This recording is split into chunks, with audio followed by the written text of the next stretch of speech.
Hello friends, welcome to our channel box office blockbusters. কথা বলবো তুফান বনাম প্রিয়তমা বনাম রাজকুমারের 102 দিনের কালেকশন। আপনারা জানেন global superstar Shakib Khan sir অভিনীত প্রিয়তমা ফিল্মটি একটি মেগা ব্লকবাস্টার ফিল্ম ছিল। বাংলাদেশের ইতিহাসের হাইস্ট গ্রোসিং ফিল্ম ছিল। মুভিটি লাইফ টাইমে 43 কোটি টাকা প্লাস বিজনেস করেছিল এবং মুভিটি 200 থেকে 250 দিন রান করেছিল, যেখানে তুফানও বর্তমানে 102 দিন রান করছে এবং তুফানের কালেকশনও ডে বাই ডে ভালো আসছে। কথা বলবো এই তিন টিমের কালেকশন নিয়ে। ভিডিও ভালো লাগে তো লাইক করবেন এবং এখন যদি বক্স অফিস ব্লকবাস্টার চ্যানেলটি সাবস্ক্রাইব না করে থাকেন, সবার আগে সকল movie latest update plus box office collection জানার জন্য আমাদের চ্যানেলটি সাবস্ক্রাইব করে নেবেন।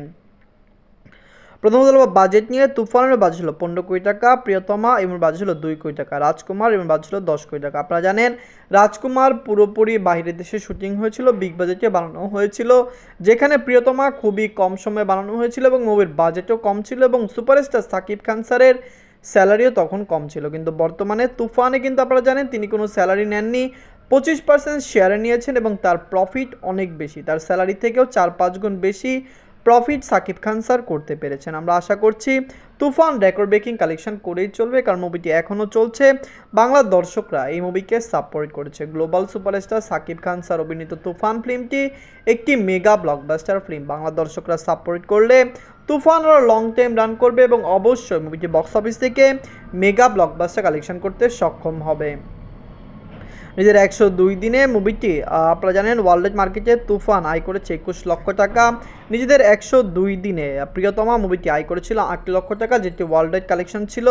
এবং নিজেদের 102 দিনে রাজকুমার আয় করেছিল 1 লক্ষ টাকা। রাজকুমার আপনারা জানেন ওয়াশ আউট হয়ে গিয়েছিল, কিন্তু তারপরে রাজকুমারকে আবার রিলিজ করা হয়েছিল কিছু সিঙ্গেল স্ক্রিনে শুধুমাত্র বাংলাদেশ থেকে। রাজকুমার 102 দিনে 1 লক্ষ টাকা প্লাস বিজনেস করেছিল। গ্লোবাল সুপারস্টার সাকিব খান স্যারের ফিল্মটি দর্শকদের মন জয় করেছে। রাজকুমার, প্রিয়তমা, তুফান তিনটি ফিল্মই ব্যাক টু ব্যাক এবং তিনটি film blockbuster plus industry hit.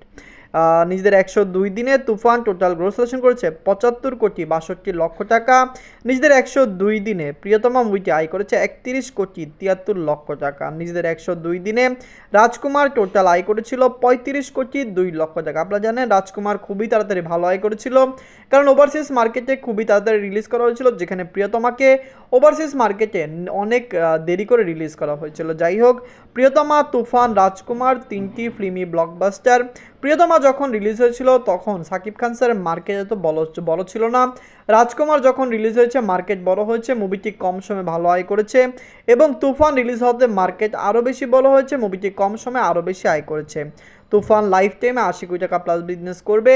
বাংলাদেশের ইন্ডাস্ট্রির one of the biggest blockbuster হবে। Global superstar Shakib Khan sir অভিনীত তুফান ফিল্মটি কেমন হয়েছে, দর্শকদের মন জয় করলো কিনা এবং মুভিটি লাইফ টাইমে কত টাকা আয় করতে পারে, কমেন্ট করে জানিয়ে দিয়েন। ধন্যবাদ।